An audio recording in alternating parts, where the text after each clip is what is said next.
એ સામાન મૂકવાનું જોઈએ, અન્યથા આ સમય ઉપર જો અમને ન મળે આથી ખેતી પડી પડશે. અત્યારે ખેતી કરવા રાજી તો છે નહીં, તમને તો ખબર છે બરાબર છે. દર હિન્દુસ્તાનમાં સમજી લો કે દર 4500 ખેડૂતો પર તે ખેતી છોડવા મજૂર બને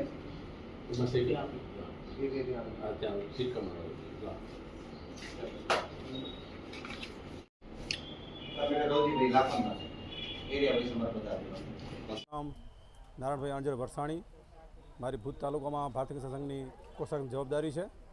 આજે વરસાદ તો બહુ સરસ થઈ ગયો છે કચ્છની અંદર, પણ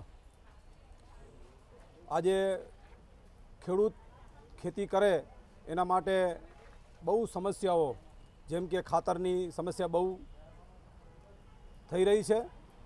નાઇટ્રોજન પાછળ અને ડીએપી પાછળ કંપનીઓ અને વિક્રેતાઓ અલગ અલગ ખાતરો સાથે આપી અને ખેડૂતોને ખોટા ખર્ચામાં ઉતારે છે. આ અમને ખબર નથી પડતી કે સરકારની મિલીભગત છે કે કંપનીઓની મિલીભગત છે. આના કારણે ખેડૂતોને બહુ મોટું નુકસાન થઈ રહ્યું છે, જેની નોંધ સરકાર અને કંપનીઓ જો ધ્યાને લેશે તો ખેડૂત ખેતી કરી શકશે. નકા આગલા દિવસોમાં જરૂર જણાશે તો ખેડૂત ખેતી છોડી પણ શકે. એના કારણે જો તાત્કાલિક નિર્ણય સરકાર અને કંપનીઓ ભેગી બેસી અને જો નિર્ણય લેશે તો આગલા દિવસમાં અમને કાંઈ ન કરવું પડે. એના માટે જો સરકાર નિર્ણય લે ઝડપથી, નકા અમે આગલા દિવસે અમે અમારા રણનીતિ બદલીશું. આજે અમે મળ્યા, ભુજના મામલતદારશ્રીને આવેદનપત્ર આપ્યું અને અમને બહુ સરસ રીતે આશ્વાસન આપ્યું છે કે અમે ધારાસભ્યને મળશું, બીજા મોટા સાઈઝ અધિકારીઓ છે એને પણ મળી અને તમને સરસ રીતે આનો ઉકેલ કરી આપશું.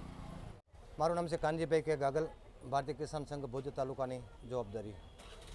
આજે અમે મામલતદારશ્રીને ખેડૂતોની મુશ્કેલી, પોષક તત્વો જે અત્યારે જોઈએ નાઇટ્રોજન, શ્રીકાર વરસાદ સારો થયો, તાલુકાના ખેડૂતો અને માલધારીઓની સાથે સાથે આમ જનતાને પણ એક હાશકારો થાય એવું અનુભવ થયો છે. પણ વિશેષમાં જે પોષક તત્વો અત્યારે પાકને જોઈએ, જેવા કે કપાસ, મગફળી, એરંડા, એની જે પોષક તત્વો જે પોષક તત્વો માટે મુખ્ય અત્યારે જોઈએ નાઇટ્રોજન, એ નાઇટ્રોજન મળતું નથી અને અંદાજે મળે છે તે પણ કાળાબજાર તરીકે ખેડૂતો લૂંટાઈ અને વિક્રેતાઓ કે કંપનીઓ જે આપણે ગણીએ તે ખોટા ખેડૂતો લૂંટાય છે. જ્યારે ખેડૂતો મંડળી પાસે કે એજન્સી પાસે ખાતર લેવા જાય છે ત્યારે ખોટી એની પાસે એક મોટી વાત મૂકવામાં આવે છે, તમે 5 થેલી કે 10 થેલી ખાતર લ્યો, 100% ખાતર તો મળે, પૂરતો ખાતર મળે, પણ મળે કઈ રીતે એની સાથે તમારે બીજું ખાતર નહીં તો લિક્વિડ લેવી પડે. અને લિક્વિડ કે બીજા મોંઘાદાટ ખાતર, સબસિડી વિનાના ખાતર અત્યારે ખેડૂતોને પોસાય એમ નથી.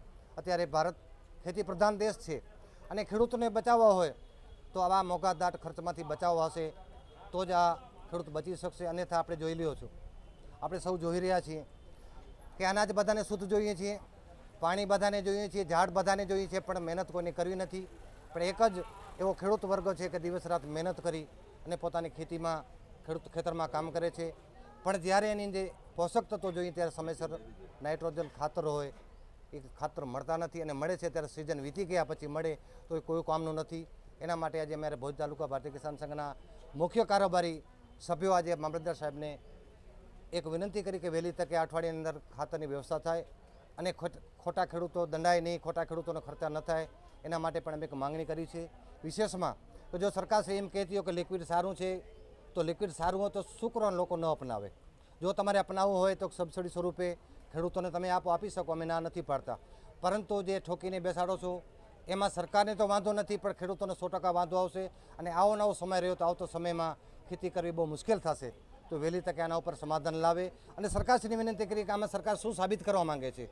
જે બધું જો તમારે પ્રયોગ કરવું હોય તો 100% કરી શકો, પણ બધું ખેડૂતને ભોગે, તો આ ખેડૂતને ભોગે ન કરો. આના માટે આવતા સમયમાં ભારત દેશ ખેતી પ્રધાન દેશ છે અને નુકસાની સરકારને તો ભોગવી નહીં પડે, પ્રજાને ભોગવી પડશે. એના અનુસંધાને આજે અમને મામલતદારશ્રી વિનંતી કરી છે અને હવે અમે લાગતા વળગતા દરેક અધિકારીઓને અમે મૌખિક રજૂઆત કરી અને આવતા સમયમાં જો આનું નિરાકરણ નહીં આવે તો અમે આ કાર્યક્રમનું આગળ લઈ જઈ અને અમારી વાત સરકાર સુધી પહોંચતી કરશું. અને આપના માધ્યમથી કહીએ છીએ કે આ વાત અમારી સરકાર સુધી વહેલી તકે પહોંચતી કરે અને ખેડૂતોને ન્યાય માટે મહેનત કરે.